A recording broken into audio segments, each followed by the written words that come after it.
ওকে, আমরা প্রথমেই Bohr model নিয়ে কথা বলতে চাই। তোমরা নিশ্চয়ই জানো বোর যে পরমাণু মডেল প্রদান করেন এটি অনেক গুরুত্বপূর্ণ একটি পরমাণু মডেল। বোর ছিলেন রাদারফোর্ডেরই স্টুডেন্ট, নিশ্চয়ই এটাও জানো।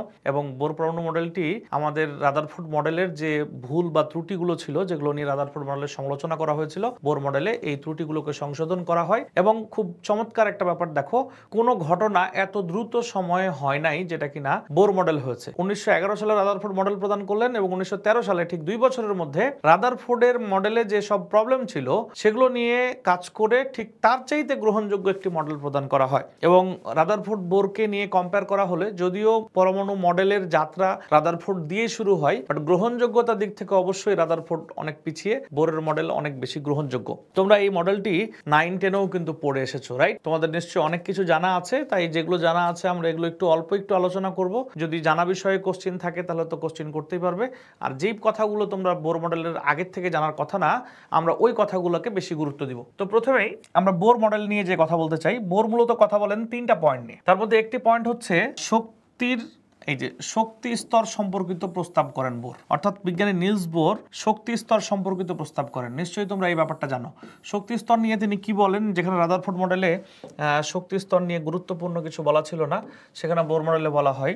রাদারফোর্ড ঠিক বলেছিলেন যে যেমনভাবে সূর্যকে কেন্দ্র করে গ্রহ নক্ষত্রগুলো ঘুরে, ঠিক তেমনভাবেই নিউক্লিয়াসকে কেন্দ্র করে ইলেকট্রনগুলো ঘুরে।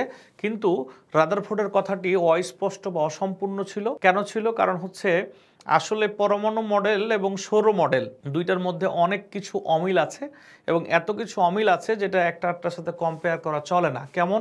যেমন বলা হয়ে থাকে যে একটা গ্রহ আর একটা গ্রহকে মধ্যাকর্ষণ শক্তির নিয়মে আকর্ষণ করে, কিন্তু আমরা জানি একটা ইলেকট্রন আর একটা ইলেকট্রনকে পরস্পর কি করে? বিকর্ষণ করে। অর্থাৎ গ্রহগুলো হচ্ছে চার্জহীন বস্তু আর ইলেকট্রন হচ্ছে চার্জযুক্ত বস্তু। তাহলে তুমি নিশ্চয়ই চার্জযুক্ত বস্তু এবং চার্জহীন বস্তুকে একইভাবে কম্পেয়ার করতে পারো না। এবং একের অধিক ইলেকট্রন যদি কক্ষপথে থাকে তাহলে ইলেকট্রনটা কিভাবে ঘুরবে নিউক্লিয়াসকে কেন্দ্র করে, এই ধরনের কোনো সুস্পষ্ট ব্যাখ্যাও ছিল না। তাই কক্ষপথ কথাটি রাদারফোর্ডের মুখ থেকে আমরা প্রথম শুনলেও কক্ষপথের ক্রেডিট কিন্তু আমরা কখনোই রাদারফোর্ডকে দেই না। কেন দেই না? কারণ রাদারফোর্ডের এই কক্ষপথ সম্পর্কিত ধারণাটি কি নয়? সুস্পষ্ট নয়। কিন্তু এইখানে বোরের ধারণাটি একদম কি ছিল? সুস্পষ্ট ছিল। নিশ্চয়ই তোমরা এটা জানো, আমরা এটা নিয়ে এখন কথা বলি। সেটা হচ্ছে বিজ্ঞানী নিলস বোর বলেন নিউক্লিয়াসকে কেন্দ্র করে একটি স্থির বৃত্তাকার পথে ইলেকট্রন সর্বদা ঘূর্ণায়মান, এবং এই স্থির বৃত্তাকার পথকে তিনি অনেকগুলো নাম দেন। কক্ষপথ বলেন, শক্তি স্তর বলেন, অরবিট বলেন, এনার্জি লেভেল বলেন, মানে অনেক প্রধান শক্তি স্তর বলেন, অনেকগুলো নাম দেন। তাহলে কক্ষপথ নিয়ে যে কথা সেটা হচ্ছে যে এই কক্ষপথের মধ্যে ইলেকট্রনগুলো কিভাবে ঘুরে? বৃত্তাকার পথে নিউক্লিয়াসকে কেন্দ্র করে ঘুরে। তাহলে বোর কিন্তু এই কথাটা একদম স্পষ্ট বলেছেন যে নিউক্লিয়াসকে কেন্দ্র করে একটি স্থির পথে ইলেকট্রনগুলো সর্বদা ঘূর্ণায়মান। এই স্থির পথকে এনার্জি লেভেল বা শক্তি স্তর বা কক্ষপথ বা অরবিট বলা হয়। এই কক্ষপথগুলোকে প্রকাশ করা হয় এন দ্বারা। এটা কে বলেন? বোর বলেন।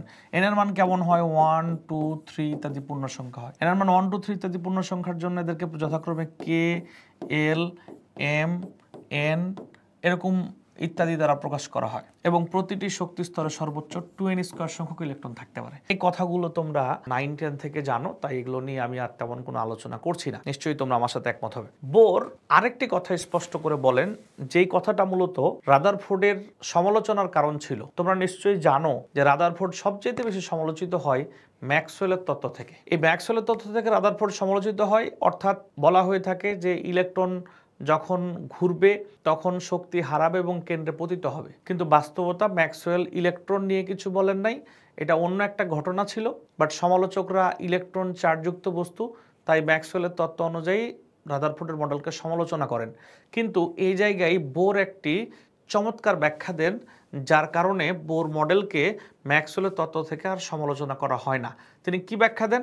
তিনি বলেন ইলেকট্রন যদি তার নিজ কক্ষপথেই ঘুরে তাহলে কোনোরূপ শক্তি শোষণ বা বিকিরণ করবে না। অর্থাৎ এই যে কক্ষপথের ইলেকট্রন, সেই কক্ষপথেই যদি ইলেকট্রনটা ঘুরে, আমরা নিশ্চয়ই জানি যে কক্ষপথ অনেকগুলো হয়।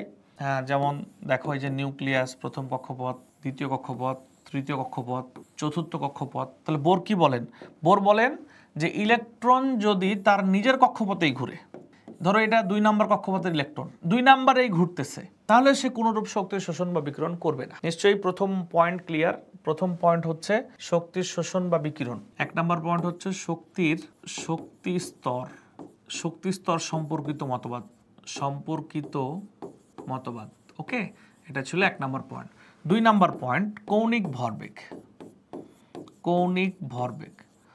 আচ্ছা, এবার কথা বলবো আমরা কৌণিক ভরবেগ নিয়ে। বোর কি বলছেন সেটাও তোমরা 9-10 থেকে জানো, কিন্তু আমরা তোমাদেরকে আগে জানাতে চাই সেটা হচ্ছে কৌণিক ভরবেগ জিনিসটা কি। তোমরা একটু কমেন্ট করে জানাও তো তোমরা কি কৌণিক ভরবেগ কি এটা বুঝো। কৌণিক ভরবেগ জিনিসটা কি? ভরবেগ তো সবাই জানো, কৌণিক ভরবেগ কি কে কে জানো? হাত। ওকে, ধন্যবাদ। ভরবেগ তো নিশ্চয়ই তোমরা জানো, রাইট?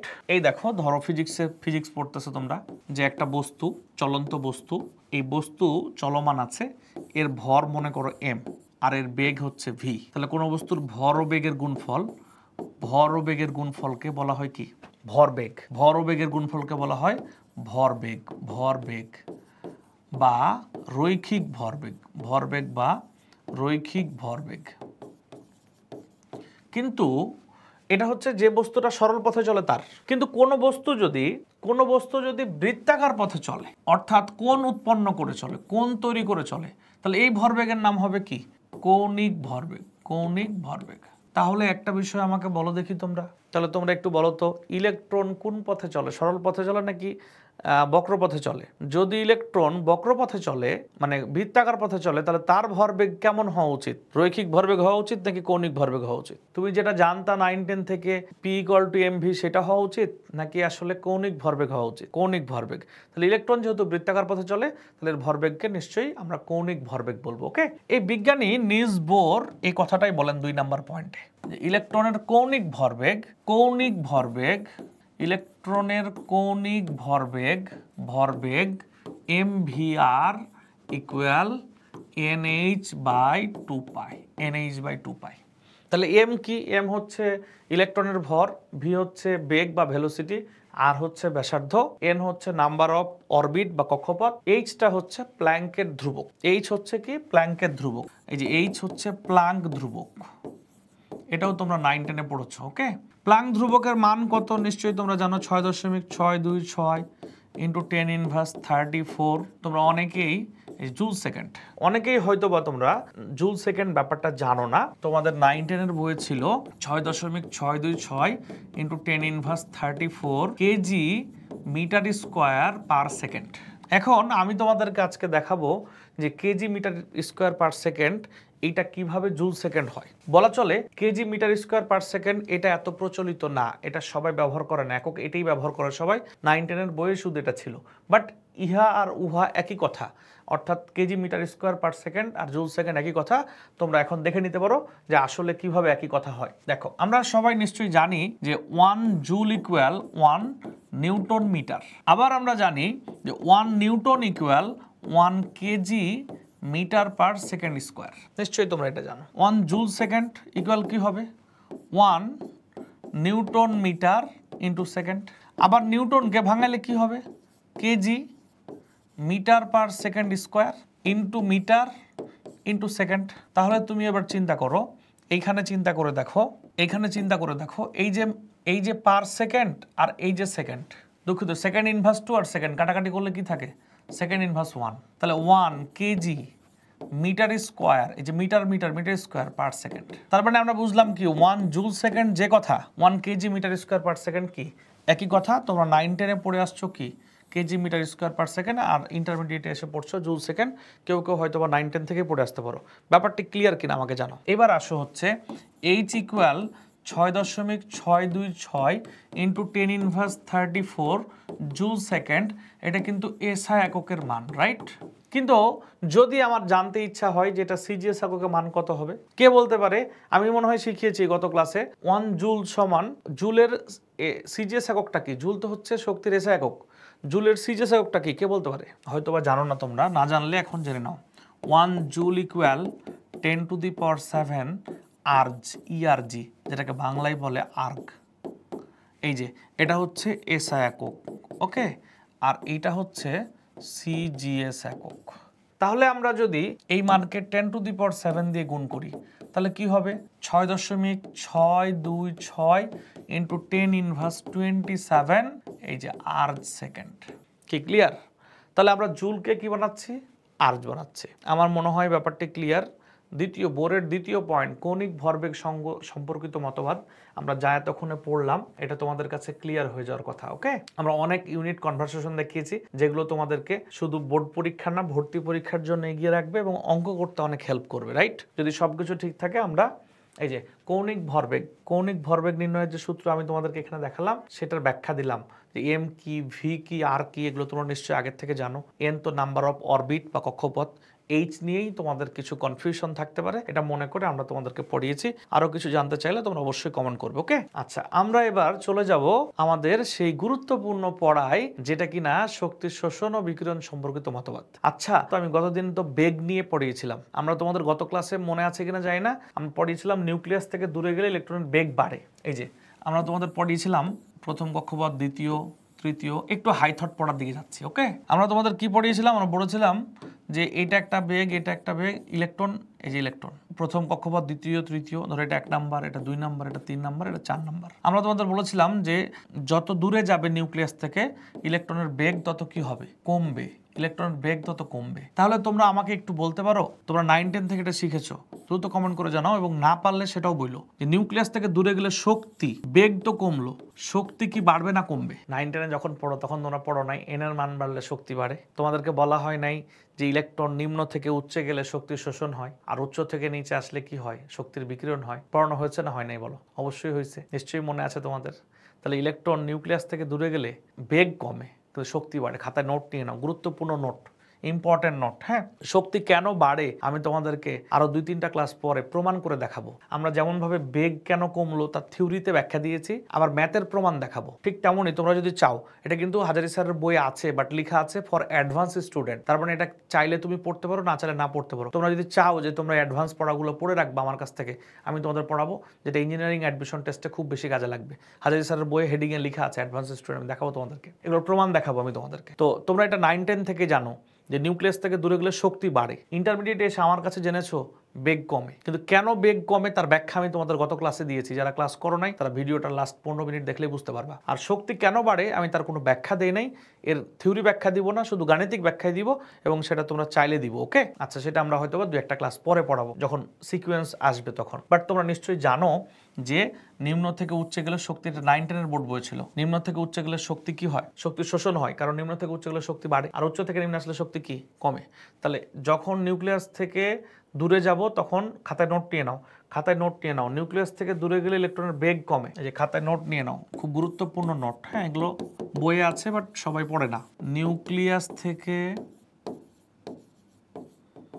দূরে গেলে বেগ কমে, যে ইলেকট্রন এর বেগ কমে, কিন্তু শক্তি, আচ্ছা, বেগ কমে, এটা লিখো। দ্বিতীয় পয়েন্ট, নিউক্লিয়াস থেকে দূরে গেলে শক্তি বাড়ে, কিন্তু শক্তির পার্থক্য কমে, শক্তির পার্থক্য কমে। এই দেখো, নিউক্লিয়াস থেকে দূরে গেলে ইলেকট্রনের বেগ কমে, নিউক্লিয়াস থেকে দূরে গেলে শক্তি বাড়ে, কিন্তু শক্তির পার্থক্য কমে। তোমাদের আমরা একটি প্রিন্টেড লেকচার বুক দিয়েছি, নিশ্চয়ই মনে আছে তোমাদের। প্রিন্টেড লেকচার বুকের মেবি পেজ নাম্বার 33-তে একটা এমসিকিউ আছে, আমি দেখি এখানে দেখানো যায় কিনা। 21 নাম্বার, এই এমসিকিউটা সলভ করতে পারতে হবে। পেজ নাম্বার 33-তে একটা এমসিকিউ আছে, আমি দেখি তোমাদেরকে এমসিকিউটা এখান থেকে সলভ করাতে পারি কিনা। এই যে তোমাদের যে লেকচার বুক, ওকে, আচ্ছা, আমরা 33 পেজে যাব, 33 পেজে যাব। এই দেখো 21 নাম্বার এমসিকিউ 34 পেজে আছে। ওকে, এই দেখো এই এমসিকিউটা পড়ো দেখি সবাই। এই যে হাইড্রোজেন পরমাণুর ইলেকট্রন ট্রানজিশনের ক্ষেত্রে নিচের কোনটি সবচেয়ে বেশি শক্তি নির্গত করবে? হাইড্রোজেন পরমাণুর ইলেকট্রন ট্রানজিশনের ক্ষেত্রে নিচের কোনটি সবচেয়ে বেশি শক্তি নির্গত করবে? খেয়াল করেছো? দেখো উত্তর হবে কোনটা। এখানে আছে 4 থেকে 3, এখানে আছে 3 থেকে 2, এখানে আছে 5 থেকে 4, এখানে আছে 6 থেকে 5। উত্তর হবে নিশ্চয়ই সবথেকে কাছেরটা। অর্থাৎ আমি তোমাদের এখন বোঝানোর চেষ্টা করি। এই দেখো নিউক্লিয়াস, প্রথম কক্ষপথ, দ্বিতীয়, তৃতীয়, চতুর্থ, ধরো পঞ্চম, তাই না? আচ্ছা, প্রথম কক্ষপথের ইলেকট্রন মনে করো এটা একটা ইলেকট্রন, এটা একটা, এটা একটা, এটা একটা, এটা একটা। তো প্রথমটার জন্য 1 2 3 4 5। প্রথমটার শক্তি E1, পরেরটার শক্তি কি E2, তারপরটার শক্তি কি E3, তারপরটা কি E4। তাহলে ই দূরেরটা বেশি হবে, শক্তি বেশি হবে। কিন্তু শক্তির পার্থক্য করবা, পার্থক্যগুলা কি? ধরো একটা হচ্ছে E2 - E1, আরটা হচ্ছে E3 - E2, আরটা হচ্ছে মনে করো E4 মাইনাস E3। এই পার্থক্যর মধ্যে সব থেকে কাছের যে পার্থক্য সেই পার্থক্যটা বড় হবে, সব থেকে কাছের যে পার্থক্য সেই পার্থক্যটা বড় হবে। তাহলে নিশ্চয়ই বুঝতে পারছো কোনটা উত্তর বি কেন, এই ব্যাপারটাকে ক্লিয়ার। এগুলো কিন্তু খুব কনসেপচুয়াল এমসিকিউ, এগুলো পড়লেই তুমি অন্যের থেকে অনেকখানি এগিয়ে যাবা, ভর্তি পরীক্ষা ভালো করতে পারবা। কি ক্লিয়ার কিনা আমাকে জানাও, সবাই একটু জানাও ক্লিয়ার কিনা। ওকে ঠিক আছে, মানে আমরা তোমাকে বললাম 3টা লাইন বলেছি টোটাল। নিউক্লিয়াস থেকে দূরে গেলে ইলেকট্রনের বেগ কমে, তুমি এটা আপাতত মনে রাখতে পারো, হ্যাঁ, কারণ আমরা এটা প্রমাণ দেখাবো তখন আরো ক্লিয়ার হবে। নিউক্লিয়াস থেকে দূরে গেলে ইলেকট্রনের বেগ কমে, নিউক্লিয়াস থেকে দূরে গেলে ইলেকট্রনের শক্তি বাড়ে। কিন্তু শক্তির যে পার্থক্যগুলা E2 minus E1, E3 minus E2 আর E4 মাইনাস E3, এই পার্থক্যগুলা কমে। অর্থাৎ যেটা নিউক্লিয়াসের কাছের পার্থক্য, যেই পার্থক্যটা নিউক্লিয়াসের নিকটবর্তী অঞ্চলে নির্ণয় করা হয়, সেই পার্থক্যটা বড় হয়। এই যেমন দেখো E1 এর থেকে E2 বড়, E2 এর থেকে E3 বড়, E3 এর থেকে E4 বড়, কিন্তু এদের মধ্যে পার্থক্যগুলো কেমন? E2 মাইনাস E1, আরেকটা পার্থক্য কি E3 মাইনাস E2, আরেকটা পার্থক্য কি E4 মাইনাস E3। তাহলে কোন পার্থক্যটা বড়? যেই পার্থক্যটা নিউক্লিয়াসের নিকটে হয়। আচ্ছা, একজন কোশ্চেন করেছো ট্রানজিশন মানে কি? চমৎকার, যেহেতু তোমরা বুঝতে পারছো না, যদি প্রশ্ন করো খুব ভালো হয়। ট্রানজিশন মানে স্থানান্তর করা। ট্রানজিশন মানে স্থানান্তর করা। এবার সবাই ক্লিয়ার কিনা আমাকে একটু কমেন্ট করে জানাও।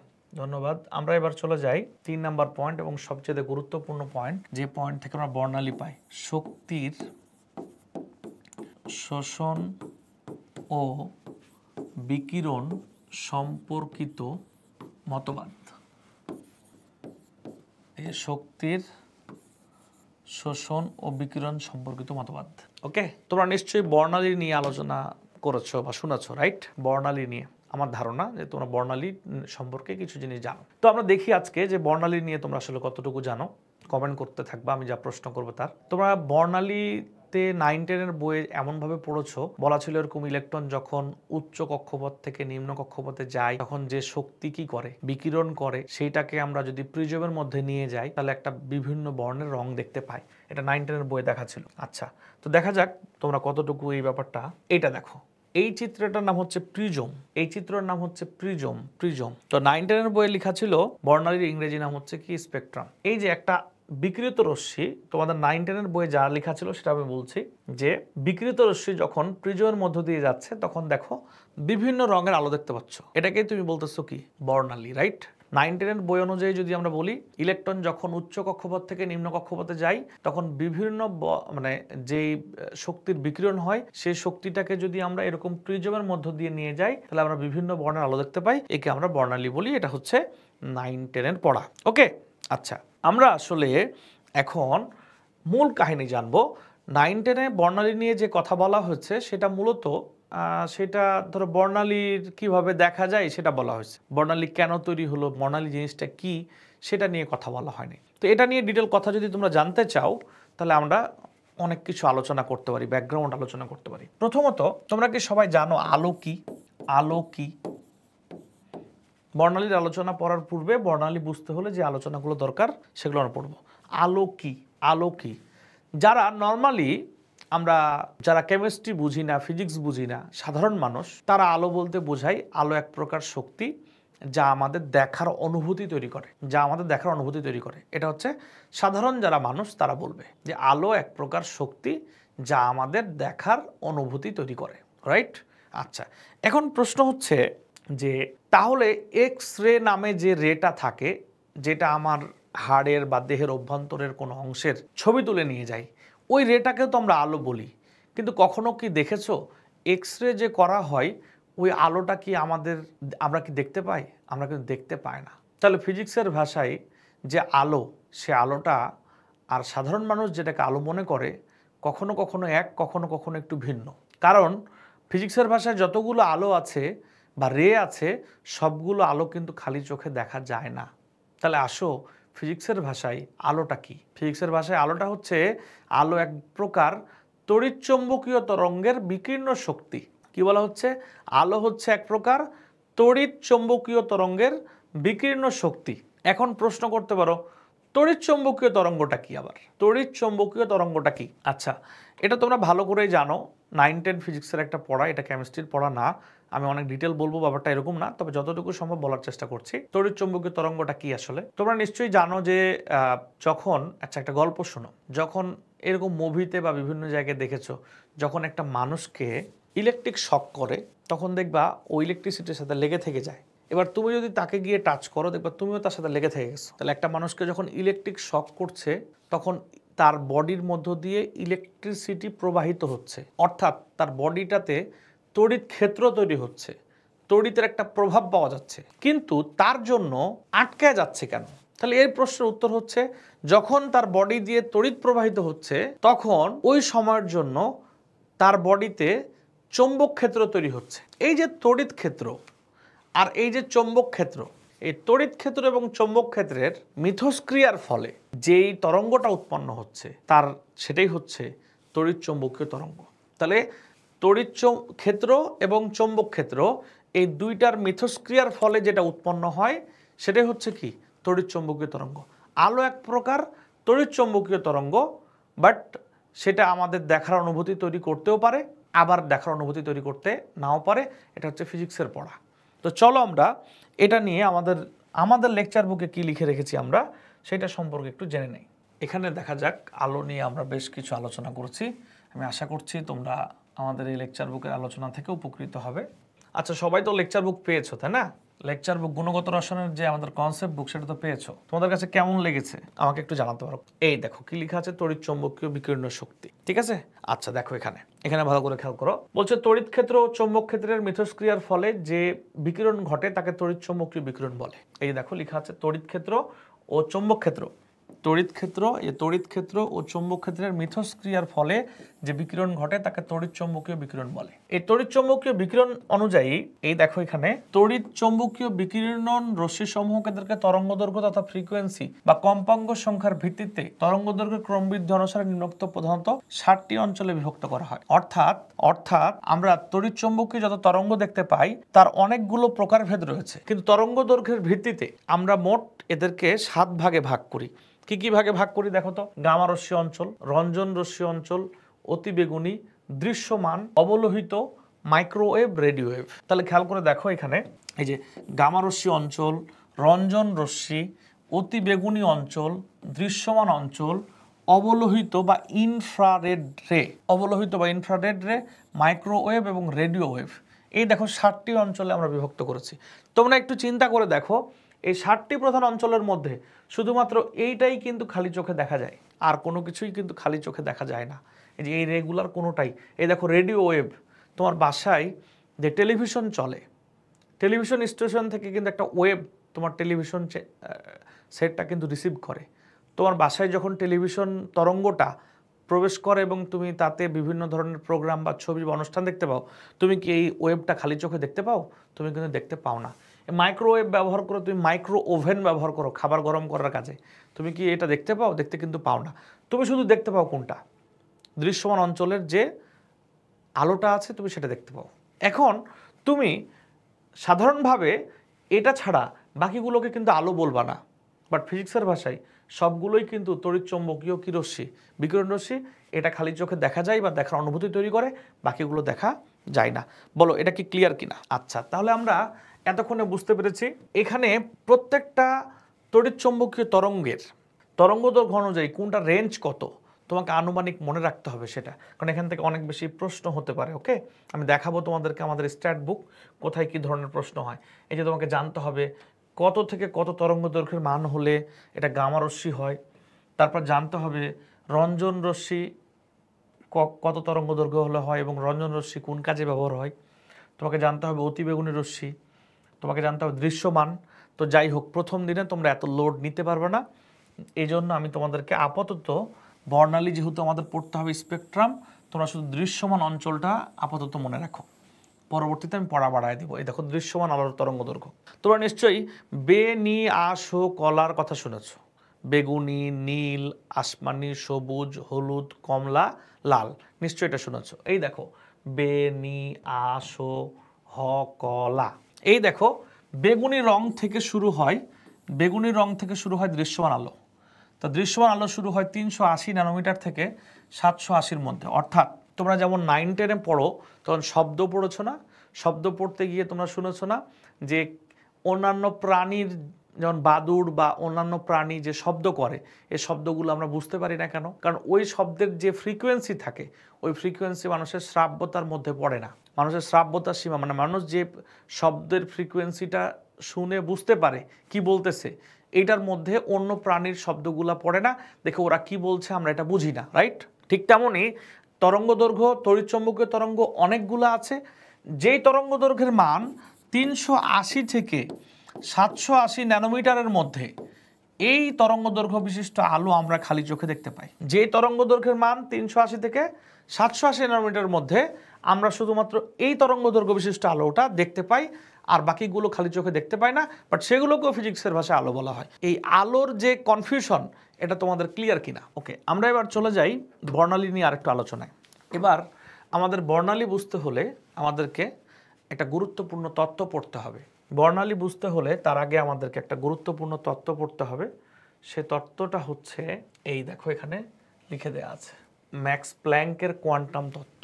ম্যাক্স প্ল্যাঙ্ক নিয়ে এখন কথা বলবো তোমাদের সাথে আমি। এবার আসো আমরা পড়বো হচ্ছে ম্যাক্স প্ল্যাঙ্কের কোয়ান্টাম তত্ত্ব। তো ম্যাক্স প্ল্যাঙ্ক হচ্ছে 1900 সাল হবে এরকম একটা সময়ে তিনি আলোর কোয়ান্টাম তত্ত্ব দেন। তো ওই সময় পৃথিবীতে বেঁচে ছিলেন পৃথিবীর সব থেকে বড় এবং প্রভাবশালী বিজ্ঞানী অ্যালবার্ট আইনস্টাইন, এবং আইনস্টাইন কিন্তু তত্ত্ব সম্পর্কে জানতে পারেন বা তাকে জানানো হয়। তো তখন তিনি ঠিক তার 5 বছর পর 1905 সালে এই ম্যাক্স প্ল্যাঙ্কের কোয়ান্টাম তত্ত্বটা প্র্যাকটিক্যালি প্রমাণ করেন। প্র্যাকটিক্যালি কি করেন? প্রমাণ করেন।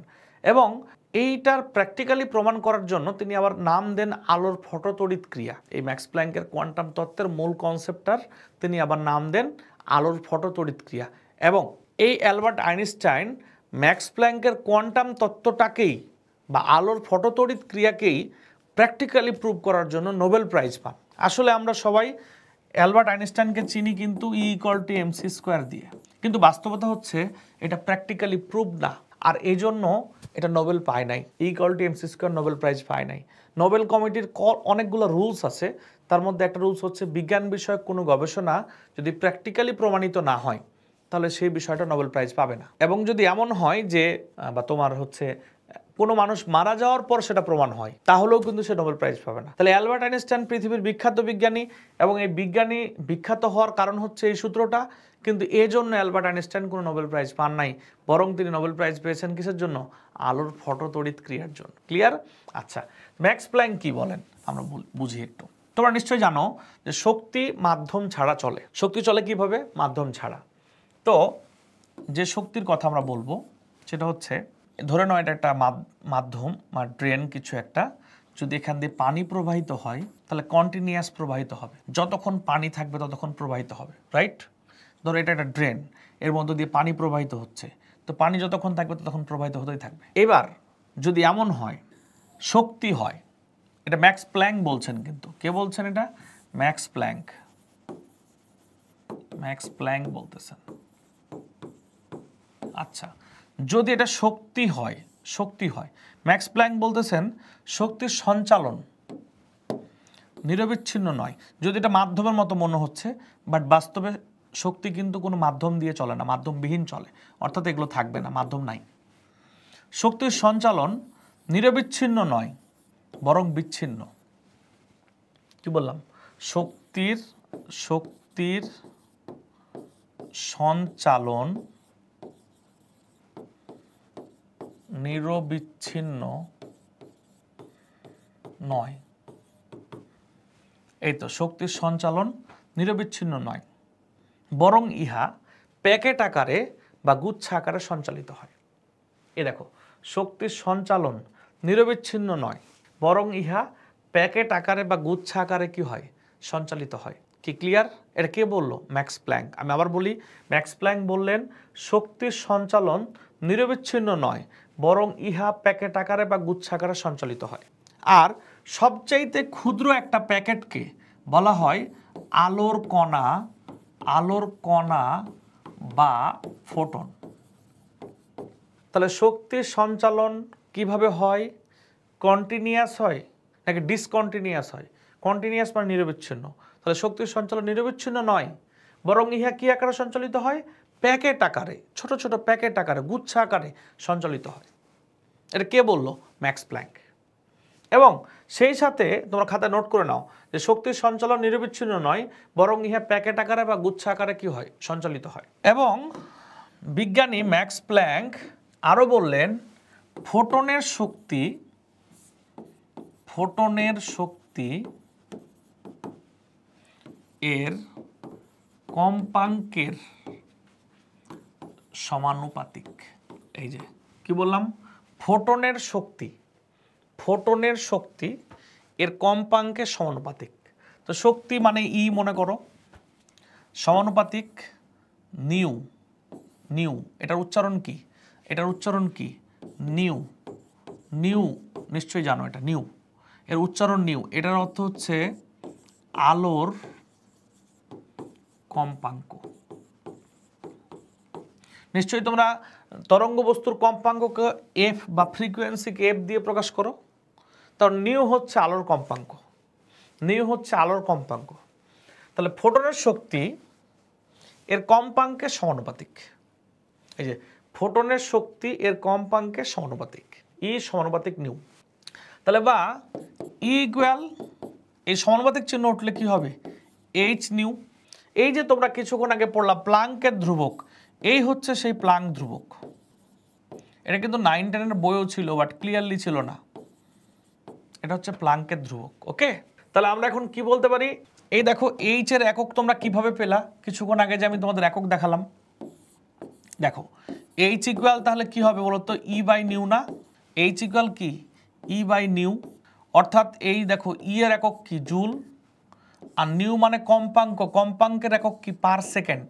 এই পার সেকেন্ড যখন উপরে চলে যাবে, তখন এটা হবে জুল সেকেন্ড। এজন্য এইচ এর মানটা বা এইচ এর এককটা KG metre square per second নামে যতটুকু না পরিচিত, তার চাইতে অনেক বেশি পরিচিত কোন এককে? জুল সেকেন্ড এককে। এটা হচ্ছে প্ল্যাঙ্কের ধ্রুবকের একক। ওকে, আচ্ছা, নিশ্চয়ই বুঝতে পারার কথা। আচ্ছা, এবার আমরা জানতে পারলাম কি? আমরা জানতে পারলাম ই ইকুয়াল এইচ নিউ। এবার তোমাদেরকে আমি একটা বিষয় বোঝানোর চেষ্টা করব, খেয়াল করো। তোমরা নিশ্চয়ই 9-10 ফিজিক্স থেকে পড়েছো V equal to F lambda. এটা রেফারেন্স সূত্র। হ্যাঁ, ভি ইকুয়াল এফ ল্যামডা। ভিটা কি ছিল? তরঙ্গ বস্তুর বেগ। এফটা কি ছিল? ফ্রিকোয়েন্সি। আর ল্যামডাটা কি ছিল? তরঙ্গ দৈর্ঘ্য, রাইট? যদি এই বস্তুটা সাধারণ বস্তু না হয় আলো হয়, তাহলে ভি এর পরিবর্তে বেগ কি হবে? সি হবে।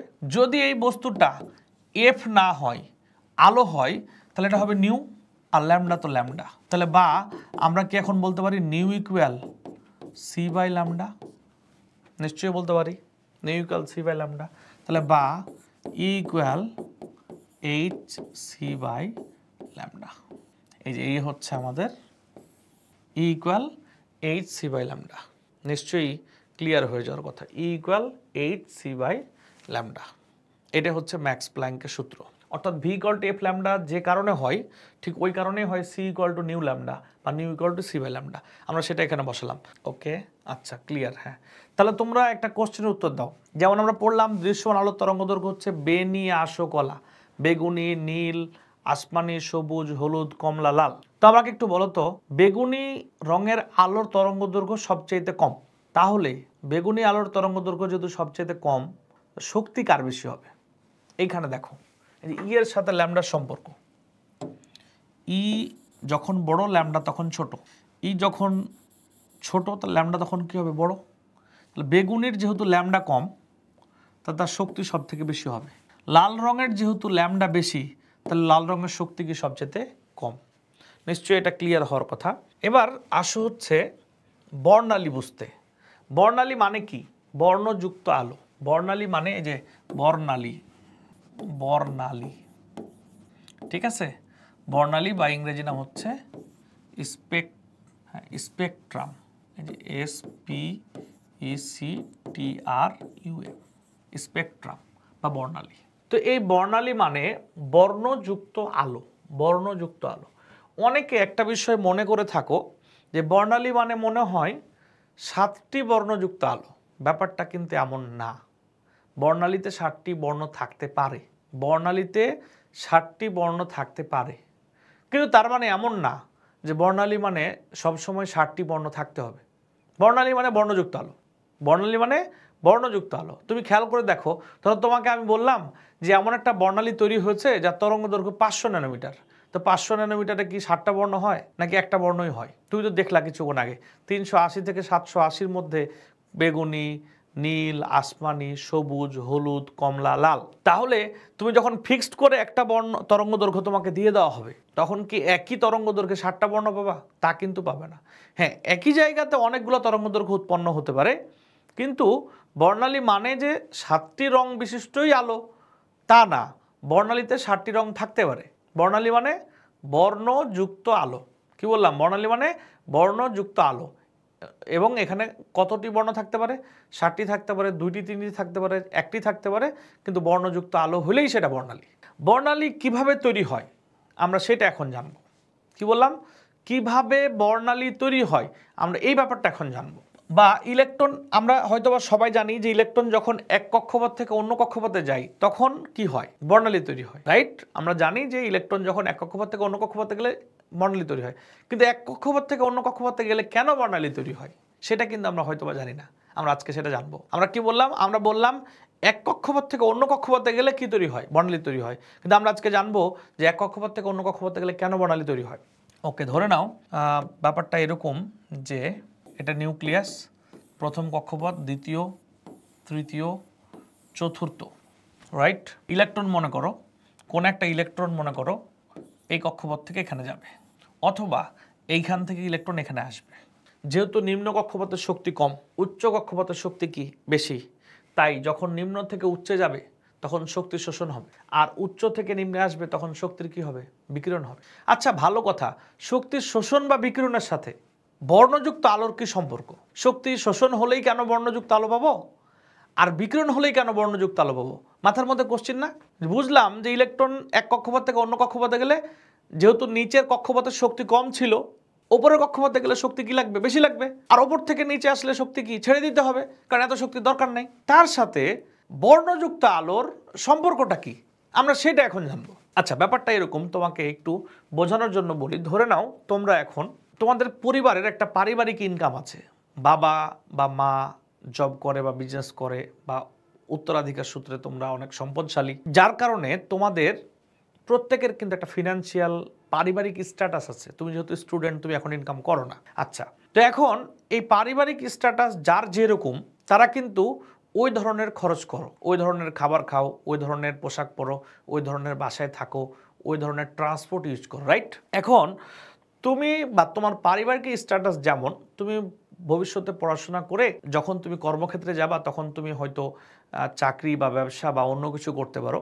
তো যা করবা সেটা যদি তারপর তোমার যে আর্নিং হবে, সে আর্নিংটা যদি তোমার বর্তমান পারিবারিক আর্নিংয়ের থেকে বেশি হয়, অর্থাৎ তোমার বাবা বা তোমার ফ্যামিলির এখন বর্তমান যে আর্নিং তা দিয়ে তোমরা যে ধরনের লাইফ লিড করো, তোমার আর্নিং যদি তুমি যখন আর্নিং করবা যদি বেশি হয়ে যায়, তুমি দেখবা অটোমেটিক্যালি তোমার স্ট্যাটাস বেড়ে যাবে। তুমি আগে যে ধরনের খাবার খাইতা তার থেকে এখন দামি খাবার খাবা, তার থেকে ভালো ট্রান্সপোর্ট ইউজ করো, ভালো বাড়িতে থাকবা, দেখবে তোমার লেভেলটাই চেঞ্জ হয়ে যাবে। আবার যদি এমন হয় যে না, বাবা যে জব করতো তুমি ওই জব করতেছো, বাবা যে কাজ করতো তুমি ওই কাজ করতেছো, বাবার সময়ে পারিবারিক ইনকাম যা ছিল তোমার সময় পারিবারিক ইনকাম ওই স্ট্যান্ডার্ডেই আছে, তাহলে তুমি দেখবা যে তোমার পারিবারিকের লাইফ স্টাইল আর চেঞ্জ হবে না, যেমন ছিল তেমনই থাকবে। আবার এটা হয় না, খুবই কম হয়, যদি এরকমও হয় যে না, তোমার বাবার পারিবারিক ইনকাম যা ছিল তোমার তার থেকে ইনকাম কমে গেছে, তুমি তোমার বাবা যা করতো তুমি তা করতে পারো নাই, তাহলে তুমি দেখবা তোমার লাইফ স্টাইল কিন্তু ছেড়ে দিতে হবে, না হলে তোমার ইনকাম দিয়ে তুমি তোমার ব্যয় নির্বাহ করতে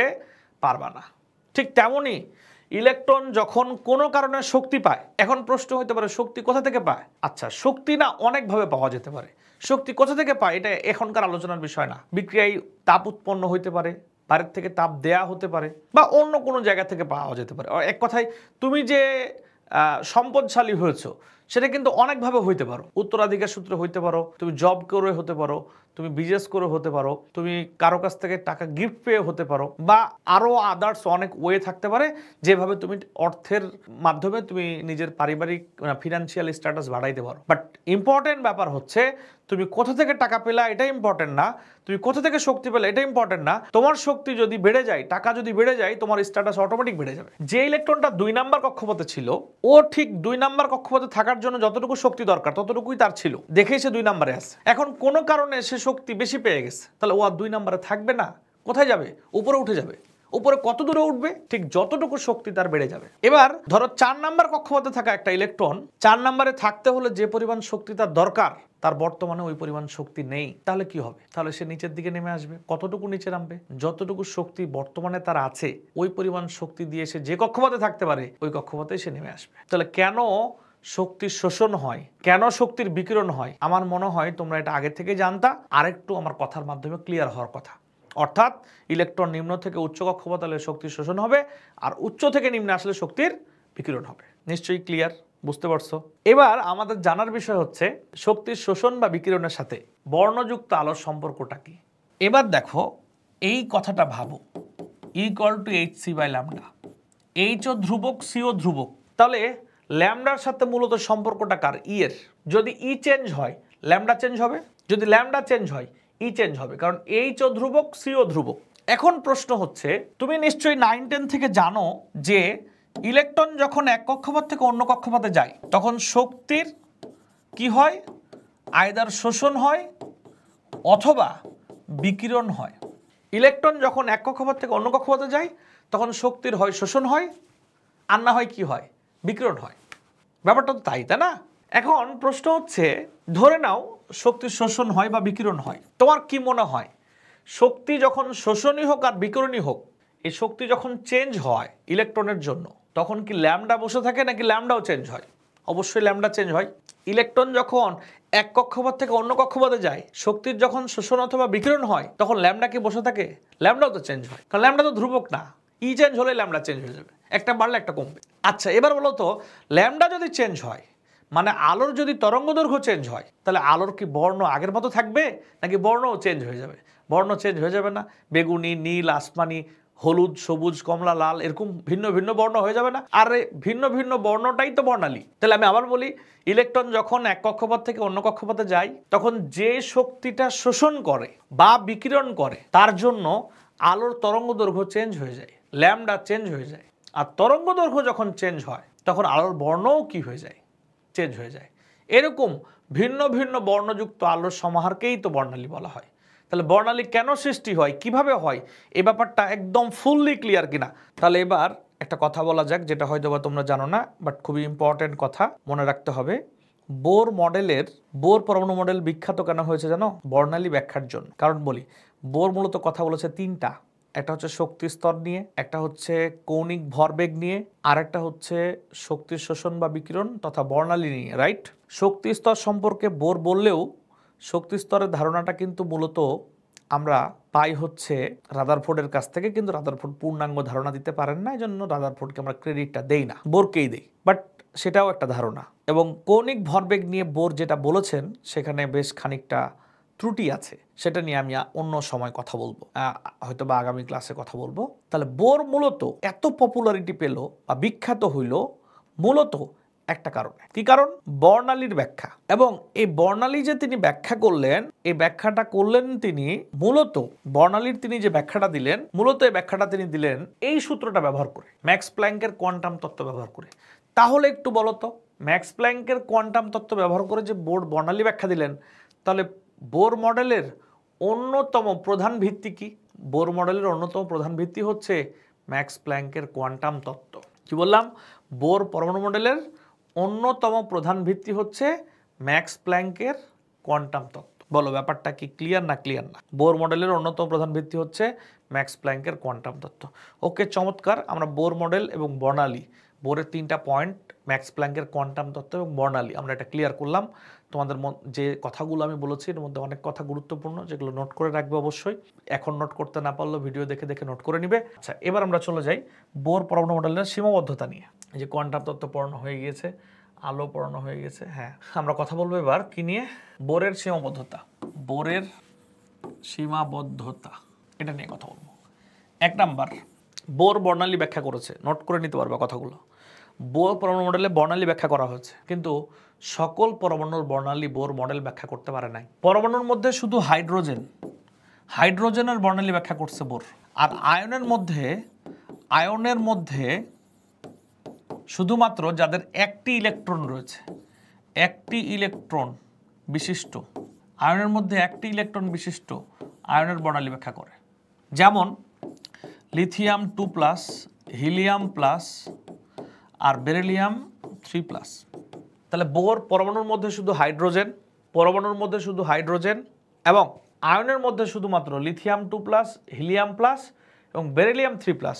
এদের বর্ণালী বোর ব্যাখ্যা করতে পারে, অন্য কারো বর্ণালী ব্যাখ্যা করতে বোর পারে না। ক্লিয়ার না? 1 নাম্বার সীমাবদ্ধতা। বোর পরমাণু মডেল বর্ণালীর জন্য বিখ্যাত হচ্ছে পরমাণুর মধ্যে শুধুমাত্র হাইড্রোজেন এবং আয়নের মধ্যে যাদের ইলেকট্রন একটা, যেমন এই 3টা, এই 4টা পড়লেই হয়ে যাবে, এইচ আর এটা, এদের বর্ণালী বোর ব্যাখ্যা করতে পারে, অন্য কারো বর্ণালী বোর মডেল ব্যাখ্যা করতে পারে না। দ্বিতীয় পয়েন্ট, এই পয়েন্টটা একটু হাই থট পয়েন্ট, সবার বোঝার কথা না, 9-10-এও ছিল, আমি এখন বোঝাই। বোর মডেলে বলা হয়েছে একটি ইলেকট্রন স্থানান্তরের জন্য বর্ণালীতে একটি রেখা দেখতে পাওয়ার কথা, কিন্তু পরবর্তীতে বর্ণালীবীক্ষণ যন্ত্র দিয়ে গবেষণা করে দেখা গিয়েছে এই রেখাটি একটি রেখা নয়, এই রেখাটি অসংখ্য সূক্ষ্ম রেখার সমষ্টি। অর্থাৎ বোর যেটাকে মনে করতেন এমন, এই যে এমন, পরবর্তীতে গবেষণা করে দেখা গেছে এটা আসলে এমন না, এই যে অনেকগুলা সূক্ষ্ম রেখার কি সমষ্টি। অর্থাৎ বোর মনে করতেন একটি ইলেকট্রন স্থানান্তরের জন্য বর্ণালীতে একটি রেখা দেখতে পাওয়া যাবে, কিন্তু পরবর্তীতে বর্ণালী বীক্ষণ যন্ত্র দিয়ে গবেষণা করে দেখা গিয়েছে বোর যেটাকে একটি রেখা মনে করতেন আসলে সেটি একটি রেখা নয়, এটি অসংখ্য সূক্ষ্ম রেখার সমষ্টি। কিন্তু এই একটি রেখা কেন অসংখ্য সূক্ষ্ম রেখায় বিভক্ত তা নিয়ে কোনো কথা কে বলেন নাই? বোর বলেন নাই। কি ব্যাপারটা ক্লিয়ার? তো এখানে তোমরা চাইলে আমি তোমাদের একটু অ্যাডভান্স কিছু পড়াইতে পারি। কি পড়াইতে পারি একটু দেখো মন দিয়ে। সেটা হচ্ছে যে বোরের কেন মনে হইলো যে একটি ইলেকট্রন স্থানান্তর হলে একটি রেখা দেখতে পাওয়া যাবে, এবং বাস্তবে কেন এই রেখাটা একটা রেখা না অনেকগুলো সূক্ষ্ম রেখার সমষ্টি। চিন্তার বিষয় হইতে পারে না যে কেন এই রেখাটা একটি রেখা না অসংখ্য সূক্ষ্ম রেখার সমষ্টি? এটা নিয়ে কথা বলেছেন পদার্থবিজ্ঞানী জি-ম্যান। তিনি বলেন যে বর্ণালী রেখার ওপর চৌম্বক ক্ষেত্রের প্রভাব আছে, আর যার কারণে এই রেখাগুলো অসংখ্য সূক্ষ্ম রেখায় বিভক্ত হয়ে গেছে। তাহলে বিজ্ঞানী জি-ম্যান কি বলেন? বর্ণালী রেখার ওপর কিসের প্রভাব আছে? চৌম্বক ক্ষেত্রের প্রভাব আছে, আর এই চৌম্বক ক্ষেত্রের প্রভাবের জন্যই ওই রেখাগুলো আর একটি রেখা না অসংখ্য সূক্ষ্ম রেখায় বিভক্ত হয়ে গেছে। বর্ণালী রেখার ওপর কার প্রভাব রয়েছে? চৌম্বক ক্ষেত্রের প্রভাব হচ্ছে, আর চৌম্বক ক্ষেত্রের কারণেই এই রেখাটা একটি রেখা না অসংখ্য সূক্ষ্ম রেখার কি সমষ্টি। যদি তোমরা আরো ডিটেল জানতে চাও যেটা বইয়েও নাই ঠিক মতো, তাহলে আমি তোমাদেরকে বোঝাতে পারি। আচ্ছা তোমরা বলো তো আমাকে, অরবিটালের ধারণা কি বোর মডেলে পাওয়া যায়? বোর কিন্তু শুধু অরবিট নিয়ে বলেন, অরবিটাল নিয়ে বলেন নাই, রাইট? আচ্ছা এবার দেখো, এই দেখো নিউক্লিয়াস, প্রথম কক্ষপথ, দ্বিতীয় কক্ষপথ, তৃতীয় কক্ষপথ।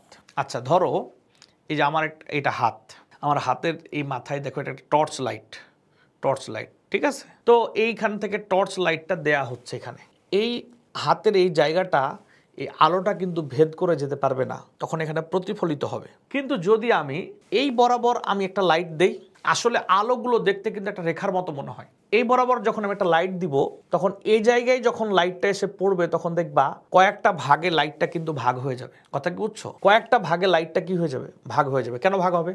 কারণ এখানে গ্যাপ, এখানে অবজেক্ট, এখানে গ্যাপ, এখানে অবজেক্ট, স্প্লিট হয়ে যাবে, রাইট? বোর যখন বর্ণালী ব্যাখ্যা করেন তখন তো তিনি মনে করতেন না যে এসব জায়গায় তো অরবিটাল আছে, তাই তিনি মনে করতেন একটা ইলেকট্রন এখান থেকে এরকম ভাবে যাবে, তার রেখা হবে একটা। কিন্তু বর্তমানে আমরা কি জানি? আমরা কিন্তু জানি যে এই ইলেকট্রন এই কক্ষপথ থেকে এই কক্ষপথ যখন যাবে, তখন মাঝখানে তার সাথে দেখা হবে কার? অরবিটালের। তুমি একটা ফাঁকা জায়গায় যখন একটা টর্চ লাইট দিবা, তখন দেখতে মনে হবে একটা লম্বা রেখা, আলো, বাট সেটা রেখার মতো মনে হবে, লম্বা রেখা ওইদিকে চলে যাচ্ছে। কিন্তু ওই আলোটা যদি কিছু বস্তুর মধ্য দিয়ে সঞ্চালিত হয়, তখন আলোটা অনেকগুলো ভাগে ভাগ হয়ে যায় না? বোর যখন পরমাণু মডেল দেন তখন তো অরবিটাল নামে কিছু ছিল না, আর দ্যাটস ওয়াই তিনি মনে করতেন একটা কক্ষপথ থেকে আরেকটা কক্ষপথে যাবে, ও পরমাণুর তো অধিকাংশ স্থানই ফাঁকা, তাহলে কি হবে, তাহলে একটা রেখার মতোই মনে হবে আলোটাকে। কিন্তু বাস্তবতা কিন্তু ভিন্ন। আমরা জানি পি অরবিটাল 3 ভাগে বিভক্ত, P X, P Y, P Z. D orbital 5 ভাগে বিভক্ত। এই যে পি অরবিটাল, ডি অরবিটাল নামক যে অঞ্চলগুলো আছে সেখানে খাঁজকাটা হয়ে থাকে অরবিটালগুলা।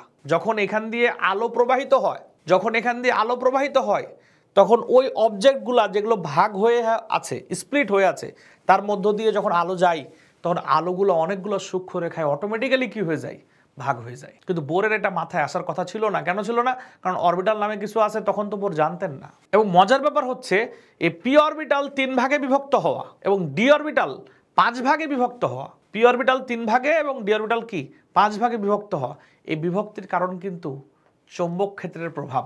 কিসের প্রভাব? চৌম্বক ক্ষেত্রের প্রভাব। এবং এই প্রভাবটার নামই জিম্যান প্রভাব। তাই বলা হয় বর্ণালী রেখার ওপর কিসের প্রভাব? চৌম্বক ক্ষেত্রের প্রভাব। আমি অনেক হাই থট কথাবার্তা বলেছি, যদি কারো কাছে কঠিন মনে হয় এটা স্কিপ করতে পারো, কোনো অসুবিধা নেই। তবে যারা আমি বুঝিয়েছি বুঝতে পারছো কিনা আমাকে একটু জানো। ওকে, হ্যাঁ, ধন্যবাদ। আমরা যেটা করতে চাই সেটা হচ্ছে একটা বোর মডেল সবচেয়ে বেশি সমালোচিত হয়েছে, হাইজেনবার্গের অনিশ্চয়তা নীতি থেকে। ওকে, আচ্ছা, তো হাইজেনবার্গের অনিশ্চয়তা নীতিটা কি? হাইজেনবার্গের অনিশ্চয়তা নীতি হচ্ছে ইলেকট্রনের ন্যায় অতি ক্ষুদ্র কণিকার অবস্থান ও ভরবেগ একসাথে নির্ণয় করা যাবে না। কি বললাম বলো? আমি এটা হাইজেনবার্গের অনিশ্চয়তা নীতি হয়তো আবার আলোচনা করতে পারি। হাইজেনবার্গের অনিশ্চয়তা নীতি হচ্ছে ইলেকট্রনের ন্যায় অতি ক্ষুদ্র কণিকার অবস্থান এবং ভরবেগ একই সাথে নির্ণয় করা সম্ভব না। কি বললাম? ইলেকট্রনের ন্যায় অতি ক্ষুদ্র কণিকার অবস্থান ও ভরবেগ একই সাথে নির্ণয় করা সম্ভব নয়। এটা কে বললো? হাইজেনবার্গ। কি বললো? আবার বলি, ইলেকট্রনের ন্যায় এত ক্ষুদ্র কণিকার অবস্থান ও ভরবেগ একই সাথে নির্ণয় করা সম্ভব নয়। অর্থাৎ ভরবেগ নির্ণয় করতে গেলে অবস্থান অনিশ্চিত হয়ে যায়, অবস্থান নিশ্চিত করতে গেলে ভরবেগ অনিশ্চিত হয়ে যায়। তো এটার সাথে বোরের কি সমস্যা? বোরের কি সমস্যা দেখো, বোর এই যে এই সূত্র দিল না, mvr ইকুয়াল nh/2π, এখানে mv তো ভরবেগ আর তো ব্যাসার্ধ। mv হলো ভরবেগ আর কি ব্যাসার্ধ। তো ব্যাপারটা হচ্ছে এই সমীকরণে বোর ভরবেগ এবং অবস্থান, ব্যাসার্ধ যেটা সেটা কিন্তু এক ধরনের অবস্থান, ফিজিক্সের ভাষায় অবস্থান ভেক্টর। আবার নিউক্লিয়াস থেকে কক্ষপথের দূরত্ব, সেটা তো আর, তাহলে এটা তো এক ধরনের অবস্থান। এই সমীকরণে বিজ্ঞানী বোর অবস্থান এবং ভরবেগ দুটো একসাথে নির্ণয় করতেছেন। কিন্তু প্রবলেম হলো এটা নির্ণয় করা যায় না। এটা কে প্রমাণ করলো? হাইজেনবার্গ। তাহলে বোর সবচেয়ে বেশি সমালোচিত হয় এই সূত্র দিয়ে। এবং কেন তিনি এই সূত্র দেন, তিনি এটা কোথা থেকে পেলেন, কিভাবে পেলেন, কেন এটা দিলেন, এর কোনো ব্যাখ্যা বোর দেয় নাই। খালি তিনি বলছেন কৌণিক ভরবেগ mvr ইকুয়াল nh/2π। কিন্তু বাস্তবে এটা কি না, সঠিক না। কি ক্লিয়ার? বুঝতে পারছো? তাহলে বোর সবচেয়ে সমালোচিত হয়েছে কিসের জন্য? হাইজেনবার্গের অনিশ্চয়তা নীতির জন্য। ওকে, যেমন ম্যাক্সওয়েলের তত্ত্ব দিয়ে রাদারফোর্ড সবচেয়ে সমালোচিত হয়েছিল, বোর সমালোচিত হয়েছে কি নিয়ে? এই হাইজেনবার্গের অনিশ্চয়তা নীতি দিয়ে। ওকে, যদি সবকিছু ঠিক থাকে আমরা বোর মডেল আজকে শেষ করলাম। আগামী দিন থেকে আমাদের ওই প্রমাণগুলো শুরু হবে। তো প্রমাণগুলো কিন্তু সবার জন্য না, অ্যাডভান্স ক্লাস যারা করবে তাদের জন্য। তো তোমরা আবার করতে চাইলে পড়াবো, না হলে পড়াবো না। 4টা গাণিতিক প্রমাণ আছে, যারা ইঞ্জিনিয়ারিং ভর্তি পরীক্ষা দিবা তাদের জন্যই শুধু দরকার। আর হাজারি স্যারের বইও লেখা আছে এটা ফর অ্যাডভান্স স্টুডেন্ট, মানে সবাই না পড়লেও চলবে। তোমরা পড়তে চাইলে আমরা আগামী ক্লাসে এটা পড়াবো। 4টা প্রমাণ আছে, 2টা ক্লাস লাগবে। ধন্যবাদ, ভালো থাকো সবাই, আল্লাহ হাফেজ।